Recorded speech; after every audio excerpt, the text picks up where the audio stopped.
ในคลิปนี้เนาะคอยก็ได้มาหาเฟืองในเกาะลับเนาะบ่ได้ถ่ายตอนเจอเกาะให้เบิ่งเนาะซึ่งทุกคนก็ฮู้ๆกันอยู่เนาะว่าเกาะลับมันหายากเนาะหาเฟืองเนาะตอนนี้เรียบร้อยมาแล้วโอ้โหฮาซิให้คิดสังเกตบ่ดีขออธิบายก่อนเนาะว่าเป็นอย่างคอยจึงต้องใช้ไฮคีสเกตในการหาก็ย้อนว่าคอยได้เอาไอดีของคอยเนาะไปยืนอยู่จุดที่เฟืองมันเกิดเนาะเหตุผลที่คอยต้องเอาไปยืนก็เพราะว่าเกาะลับมันมืดเนาะคันให้คอยงมหาหรือว่าเดาแบบมั่วๆบอกเลยว่าบ่ทันแน่นอนเนาะไฮคีสเกตบ่ดีเว้ยโอ้ยได้อยู่บ่ในตอนนี้คอยก็เลยได้สลับไปเล่นไอดีลูกค้าอีกไอดีหนึ่งเนาะตัวนี้ซะตัวนี้หาทันวะซึ่งฮาคิสังเกตของลูกค้าคนนี้ก็ค่อนข้างดีเนาะและหลังจากนั้นคอยก็ได้หาไปเรื่อยๆเนาะจนสุดท้ายโอ้ยว่าโบราณเด็ดโอ้โหเก็บเฟืองเรียบร้อย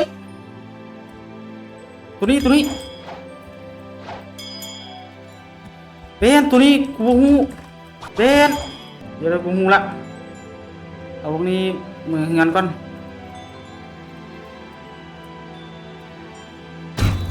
เล่นหาเต่ามาทางที่สังเกตบุรีไว้พวกนี้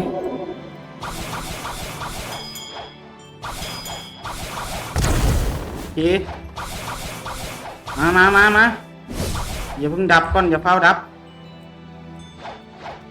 นี่โอเค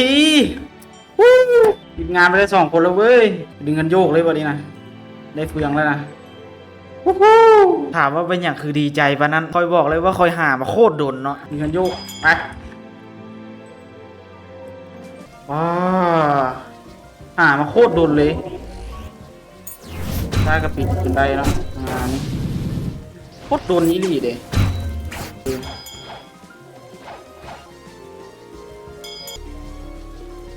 เรียบร้อยดีเด้งเรียบร้อยแล้วเนี่ย